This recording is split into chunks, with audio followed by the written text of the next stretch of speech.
बास किछि समयर अपेक्षा दिल्ली रे केउ नेता शासन भार हाथ को नेबे आउ किछि समय पर जना पड़िबो। दिन प्राय 11:30 रे आप विधायक दलर बैठक हेबाकु जाउछि। बैठक पर केउ नेतांकु दिल्लीर मुख्यमंत्री कराजिबो ताहा जना पड़िबो। एबे जनक पर जणे नेता केजरीवाल को बासभवन को जाउथिबार देखिबाकु मिलिछि। तेबे उपमुख्यमंत्री मनीष सिसोदिया और आप नेता राघव छड़ा केजरीवाल को बासभवन को जाइथिबार देखिबाकु मिलिथिला। एने संदेह करा जाउछि कि मुख्यमंत्री रेस रे राघव चड्डा का नाम मध्य रहिछि। तेबे मुख्यमंत्री रेस रे आहुरी 4 जनक ना आगो आसिछि।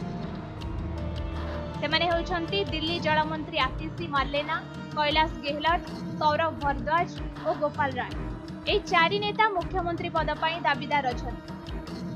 एसो उपमुख्यमंत्री मनीष सिसोदिया मंत्री पद पई दाबीदार थिले मध्य सेही दायित्व नेबे नाही, कारण मद दुर्नीति मामला रे मनीष मध्य फसुथिले। एणु लोक पुणी निर्वाचन में बाछवा परे ही से ही दोषरु मुक्त हेबे।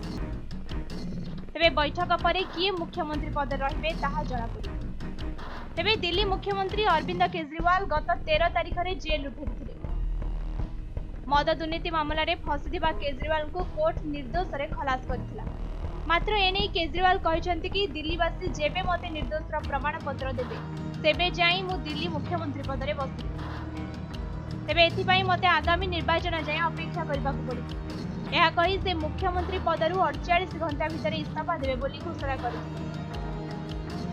एने से उपराज्यपाल वीके सक्सेना को किछि समय मागिथिले। तेबे आज दिन प्राय 4टा रे उपराज्यपाल को केजरीवाल इस्तीफा पत्र प्रदान करिवे।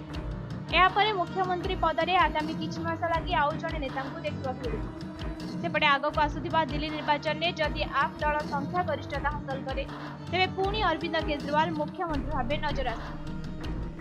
ब्यूरो रिपोर्ट समय लाइव।